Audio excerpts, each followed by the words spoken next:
City India news channel हक की आवाज। पैराडाइज फंक्शन पैलेस महबूब नगर। डीसीसी सदर व देवरकदरा रुकन असम्बली जी मधुसूदन रेड्डी ने चारशंबे के रोज़ जिला कांग्रेस पार्टी दफ्तर में मुनाकिदा सहाफ़ती कॉन्फ्रेंस से खिताब करते हुए कहा कि रियासती बजट तेलंगाना के अवाम की उमंगों के आयन मुताबिक है। उन्होंने कहा कि बजट हक़ाइक़ के करीब पेश किया गया। ज़राअत, तालीम और तिब्बी शोबों के अलावा मुआशी तौर पर पसमानदा ज़ातों की मदद के लिए बजट में बड़ी रकम मख्तस की गई है। जी मधुसूदन रेड्डी ने कहा कि यह बजट इस तरह है कि इंतखाबात में आवाम से किए गए वादों पर अमल किया जाए। उन्होंने इल्ज़ाम लगाया कि पिछली बीआरएस हुकूमत हक़ाइक़ से कोसों दूर थी। उन्होंने ऐसा बजट पेश किया जो वादे पूरा न किए और रियासत को माली तौर पर दिवाला कर दिया। उन्होंने कहा कि बहुत से लोग इस बजट से खुश हैं। उन्होंने बीआरएस कायदीन पर रैतु भरोसा के बारे में झूठा प्रोपेगेंडा फैलाने का इल्ज़ाम लगाया। उन्होंने कहा कि किसान का बच्चा ही वज़ीर आला है, इसलिए किसानों की बहबूद के लिए 18,000 करोड़ रुपये और ज़राअत के शोबे के लिए 24,439 करोड़ रुपये मुख्तस किए गए हैं। राजीव युवा विकासम स्कीम के तहत SC, ST, BC और अक़लियती बेरोज़गार नौजवानों को 6,000 करोड़ रुपये और EWS को 1,000 करोड़ रुपये का सब्सिडी खर्च दिया जाएगा। असम्बली बजट तकरीर में ख़ासतौर पर कुरुमूर्ति मंदिर पर बात किए जाने पर मसरत का इजहार किया। इस मौके पर मुड़ा चेयरमैन लक्ष्मण यादव, साबिक़ म्यूनसिपल चेयरमैन आनंद गौड़, कायदीन AP Mithun Reddy, DCC general secretary Siraj Qadri, CJ Benhur के अलावा दीगर मौजूद थे। తెలంగాణ భవిష్యత్తును తెలంగాణ రాష్ట్రం ఏ ఆకాంక్ష కోసమైతే ఏర్పడ్డదో ఆ ఆకాంక్షలు నెరవేరే విధంగా తెలంగాణ 4 కోట్ల ప్రజల ఆకాంక్ష నెరవేరే విధంగా ఈరోజు తెలంగాణ రాష్ట్ర బడ్జెట్ అసెంబ్లీలో ప్రవేశపెట్టడం జరిగింది। గౌరవ డిప్యూటీ చీఫ్ మినిస్టర్ గారు శ్రీ బట్టి విక్రమార్క గారి నేతృత్వంలో గౌరవ ముఖ్యమంత్రి గారి ఆదేశాల మేరకు ప్రజల ఆకాంక్షలకు అనుగుణంగా ప్రజల అంటే అంచనాలకు అనుగుణంగా వాస్తవాలకు దగ్గరగా ఈరోజు తెలంగాణ రాష్ట్ర బడ్జెట్ పెట్టడం జరిగిందని చెప్పేసి మీ ద్వారా మా మహబూబ్నగర్ జిల్లా ప్రజలకు తెలియజేయదలుచుకున్నాం। ముఖ్యంగా వ్యవసాయానికి, విద్యా వైద్యానికి, అదేవిధంగా వెనుకబడిన తరగతులంటే ఎస్సీ కులాలకు ఆర్థికంగా పూర్తిగా వెనుకబడ్డ కుటుంబాలను ఆదుకోవాలనే ఆలోచనతోన ఈరోజు వాళ్ళకి పెద్దపీట వేయడం జరిగిందని కూడా ఈ సందర్భంగా గుర్తు చేస్తూ ఉన్నాం।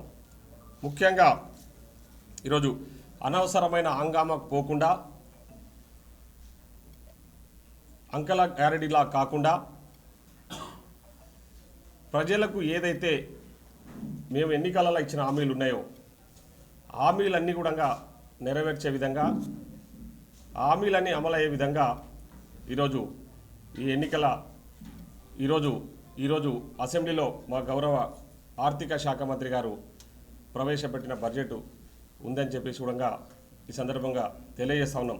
గతంలో మీకు తెలుసు, బీఆర్ఎస్ పార్టీ అధికారంలో ఉన్నప్పుడు వాళ్ళు ప్రవేశపెట్టిన బడ్జెట్లు ఒక అంకల గారెడిలాగా వాస్తవాలకు ఎంతో దూరంగా అమలు కాని హామీలనిచ్చి ఇలాంటి పొందన లేకుండా బడ్జెట్ను ప్రవేశపెట్టి ఈ రాష్ట్రాన్ని పూర్తిగా ఆర్థికంగా అధోగతి పాలు చేసిన ఘనత బీఆర్ఎస్ పార్టీ నాయకులది।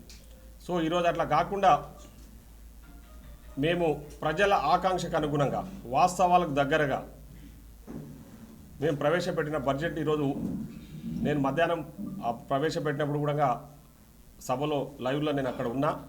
చాలామంది బయటికి వచ్చిన తర్వాత ఆ బడ్జెట్ విషయంలో పెద్ద ఎత్తున హర్షధ్వానాలు వ్యక్తం చేశారని కూడా ఈ సందర్భంగా తెలియజేస్తా ఉన్నా। దాదాపు 3,04,965 కోట్లు ఈరోజు మన రాష్ట్ర బడ్జెట్ ప్రవేశపెట్టడం జరిగింది। దాంట్లో ముఖ్యంగా రైతు బోనస్, ఎందుకంటే ఈ రాష్ట్రానికి ఒక రైతు బిడ్డ ముఖ్యమంత్రిగా ఉంటే రైతులను ఏ విధంగా ఆదుకోవచ్చు, రైతులను ఏ విధంగా సుభిక్షంగా చూడొచ్చు, వాళ్ళ వాళ్ళని ఏ విధంగా ఆర్థికంగా ముందుకు తీసుకెళ్లొచ్చు అనే దానికి ఈరోజు ప్రవేశపెట్టిన బడ్జెట్ నిదర్శనం అని కూడా ఈ సందర్భం గుర్తు చేస్తా ఉన్నా. రైతు భరోసాకు సంబంధించి దాదాపు 18,000 కోట్ల రూపాయలు కేటాయించడం జరిగింది. అదేవిధంగా అగ్రికల్చర్కు 24,439 కోట్లు, గతంలో ఎన్నడూ లేని విధంగా అగ్రికల్చర్కు పెద్దపీట వేస్తూ రైతులను ఆదుకోవాలి. ఈ రాష్ట్రంలో ఉన్న 90% మంది ప్రజలు వ్యవసాయం మీద ఆధారపడి బతుకుతూ ఉన్నారు కాబట్టి వాళ్ళకు అన్ని రకాల కూడా సహాయ సహకారాలు అందించాలి. వారికి రాష్ట్ర ప్రభుత్వం అండగా ఉన్న ఆలోచనతో 24,439 కోట్లు అగ్రికల్చర్కు కేటాయించడానికి కూడా, అంటే 24,439 అగ్రికల్చర్కు, మళ్ళీ రైతు భరోసాకు సపరేట్గా 18,000 కోట్ల రూపాయలు. ఇది చాలా స్పష్టంగా తెలియజేయదలుచుకున్నాము. ఎందుకంటే బీఆర్ఎస్ పార్టీ వాళ్ళు తప్పుడు ప్రచారాలు, ఇది రైతు భరోసాని ఎగ్గొట్టేస్తారు. ఇంకా రైతు బందే, వాళ్ళు ఇచ్చింది రైతు బంధు, మేము రైతు భరోసా అనే పేరు పెట్టినాం దానికి. కాంగ్రెస్ వాళ్ళు రైతు భరోసాను, ఈ రైతు బంధును ఎగ్గొట్టేస్తారు, ఇది ఒక్కసారి ఇస్తారని చెప్పేసి ఈ మధ్య కాలంలో అబద్ధాలకు కేరా పడ్రస్గా మారిన కేటీఆర్ గారు మాట్లాడిన విషయాలు మీకు అందరికీ కూడా తెలుసు.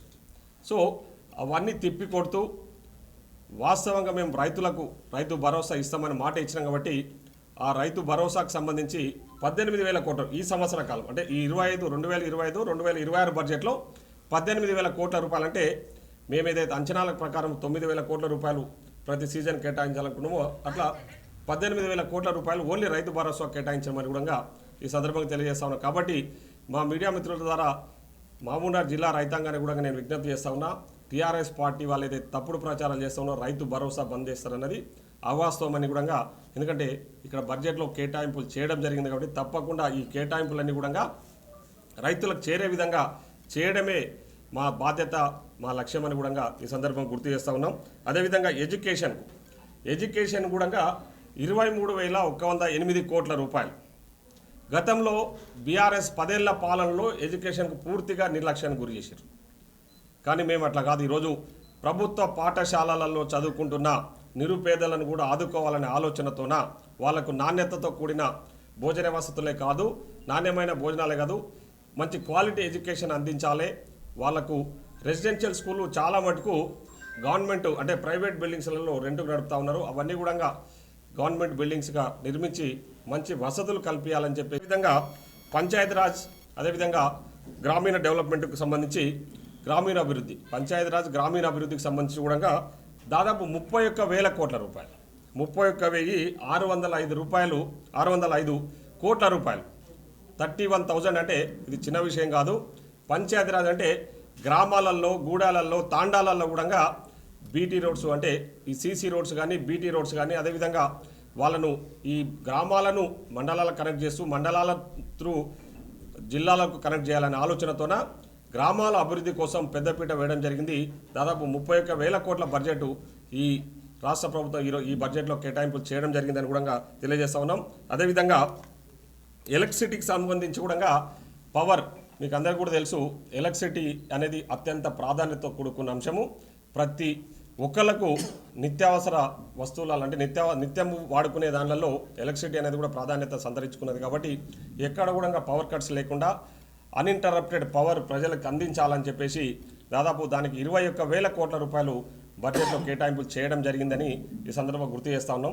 అదే కాకుండా మేము చాలా మటుకు క్లియర్గా రైతు భరోసాకు 18,000 కోట్లు, చేయూత, అదే ఈరోజు మీరు మధ్యాహ్నం ప్రెస్ మీట్లో కొందరు బీఆర్ఎస్ పార్టీ నాయకులు అబద్ధాలే ప్రచారం చేయాలి, తప్పుడు సమాచారం ప్రజలకు అందించాలనే లక్ష్యంతో బడ్జెట్లో గ్యారంటీలకు కేటాయింపులు చేయలేదని ఏదో తప్పుడు ప్రచారాలు చేశారు. చూసిన నేను కూడా స్క్రోలింగ్స్. ఈరోజు మేము రైతు భరోసాకు 18,000 కోట్లు, చేయూతకు 14,861 కోట్లు, ఇందిరమ్మ ఇండ్లకు 12,571 కోట్లు, మహాలక్ష్మి పథకానికి 4,305 కోట్లు, గృహజ్యోతి పథకానికి 2,080 కోట్లు, సన్నవడ్ల బోనస్కు 1,800 కోట్లు, అదేవిధంగా రాజీవ్ ఆరోగ్యశ్రీకి 1,143 కోట్లు, 500 రూపాయలకే గ్యాస్ సిలిండర్కు 723 కోట్లు, ఇందిరమ్మ ఆత్మీయ భరోసాకు 600 కోట్లు, అదేవిధంగా విద్యుత్ సబ్సిడీ 11,500 కోట్లు, రాజీవ్ యువ వికాసం, ఇది అత్యంత ప్రాధాన్యతతో కూడుకున్న అంశం. రాజీవ్ యువ వికాసం ఈ రాష్ట్రంలో ఉన్న నిరుద్యోగ ఎస్సీ, ఎస్టీ, మైనార్టీ, బీసీ వెనుకబడిన తరగతులకు సంబంధించి అదేవిధంగా ఈడబ్ల్యూఎస్ అంటే ఎకనామికల్లీ వీకర్ సెక్షన్లో ఉన్న వెనుకబడ తరగతులకు కూడా ఈ పథకాన్ని వర్తింపజేయాలని చెప్పేసి నిన్ననే ముఖ్యమంత్రి గారిని కలవడం జరిగింది. వారు సానుకూలంగా స్పందించి ఈ 6,000 కోట్ల రూపాయలు ఈరోజు 6,000 కోట్లకు అదనంగా ఈడబ్ల్యూఎస్ కింద ఒక 1,000 కోట్లు దాదాపు 7,000 కోట్ల రూపాయలు ఈరోజు ఈ రాజీవ్ యువ వికాసం పేరు మీద ఇది మేము ఎన్నికలలో ఇచ్చిన హామీ యువ వికాసం. ఈ యువ వికాసం ద్వారా 4 లక్షల వరకు 50,000 నుంచి 4 లక్షల వరకు వారి అర్హతను బట్టి వాళ్ళ క్వాలిఫికేషన్ బట్టి ఈరోజు దాదాపు అంటే 6,000 కోట్ల రూపాయలు కేటాయించడం జరిగింది 5 లక్షల మందికి. అంటే ఈ పథకము 5 లక్షల మందికి ఉపయోగంలోకి రాబోతా ఉంది. దాదాపు ఒక్కొక్క నియోజకవర్గానికి 5,000 మంది అంటే ఒక్కొక్క నియోజకవర్గంలో 5,000 మంది నిరుద్యోగ యువతకు స్వయం ఉపాధి కింద ఉపాధి కల్పించబోతా ఉన్నాం. ప్రభుత్వ పరంగా ప్రభుత్వమే వారి తరపున షూరిటీగా ఉండి వారికి 50,000 నుంచి 4 లక్షల వరకు లోన్స్ ఇప్పియబోతా ఉన్నాం. వాళ్ళు కాళ్ళ మీద వాళ్ళు నిలబడే విధంగా ఈ రాజీవ్ యువ వికాస పథకాన్ని ఆల్రెడీ మన ముఖ్యమంత్రి గారు గౌరవ ముఖ్యమంత్రి గారు తదితర మంత్రివర్గ సహచరులు అందరూ కూడా అసెంబ్లీలో దాన్ని లాంచ్ చేయడం జరిగింది. ఆల్రెడీ అప్లికేషన్ స్టార్ట్ అయినాయి. రేపు ఏప్రిల్ 5 వరకు దరఖాస్తులు పెట్టుకుంటే జూన్ 2వ తారీఖు లోపు అన్ని పరిశీలన చేసి జూన్ 2వ తారీఖు ఈ కార్యక్రమాన్ని పెద్ద ఎత్తున యువకులకు అందించబోతా ఉన్నాం.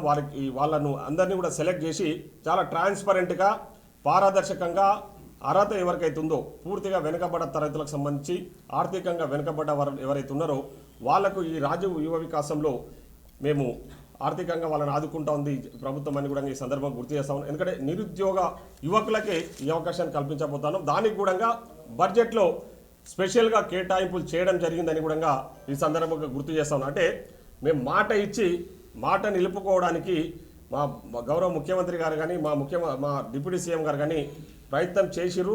దాంట్లో సఫలీకృతులు అయినరు. ఆ విషయాలన్నీ కూడా ఆన్ పేపర్ బడ్జెట్లో కేటాయింపులు చేసిరని కూడా ఈ సందర్భంగా గుర్తు చేస్తా ఉన్నాం. అదే కాకుండా ముఖ్యంగా స్కాలర్షిప్స్, కళ్యాణ లక్ష్మి, షాదీ ముబారక్ ఈ స్కీమ్స్ అన్నిటి కూడా సెపరేట్గా బడ్జెట్లో కేటాయింపులు చేయడం జరిగిందని కూడా ఈ సందర్భంగా గుర్తు చేస్తా ఉన్నా. అదేవిధంగా యంగ్ ఇండియా ఇంటిగ్రేటెడ్ రెసిడెన్షియల్ స్కూల్స్కి దాదాపు 100 నియోజకవర్గాలలో ఈ స్కూల్స్ నిర్మాణం చేపట్టాలని చెప్పేసి నిర్ణయం తీసుకొని దానికి సంబంధించి 11,600 కోట్ల రూపాయలు బడ్జెట్లో కేటాయింపులు కూడా చేయడం జరిగింది.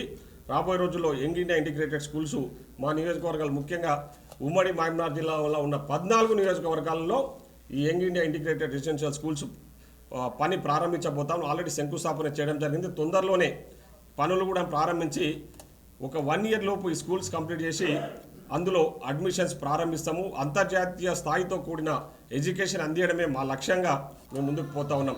అదేవిధంగా హెల్త్ కూడా ఈరోజు పెద్దపీట వేయడం జరిగిందని కూడా ఈ సందర్భంగా గుర్తు చేస్తా ఉన్నాం.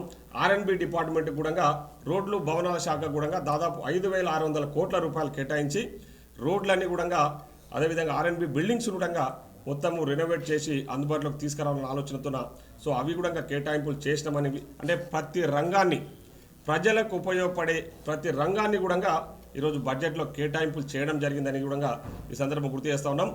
అంటే ప్రజల అంచనాలకు అనుగుణంగా ఆమోదయోగ్యమైన అమలుకు సాధ్యమైన బడ్జెట్నే మేము ఈరోజు ప్రవేశపెట్టడం జరిగింది. తప్పకుండా ఈ కేటాయింపులన్నీ కూడా తూచా తప్పకుండా అమలయ్యే విధంగా మేము ప్రయత్నం చేస్తాము. తప్పకుండా అందులో సఫలీకృతులం అవుతామని కూడా ఈ సందర్భంగా గుర్తు చేస్తూ ఈరోజు ప్రవేశపెట్టిన బడ్జెట్ మీద కూడా అవాకులు చివాకులు బీఆర్ఎస్ పార్టీ నాయకులు కొందరు బీజేపీ నాయకులు ప్రచారాలు చేస్తూ వాళ్ళు ప్రవేశపెట్టిన బడ్జెట్ కొన్ని పథకాలకు అసలే లేదని చెప్పేసి తప్పుడు ప్రచారాలు చేస్తూ ఉన్నారు.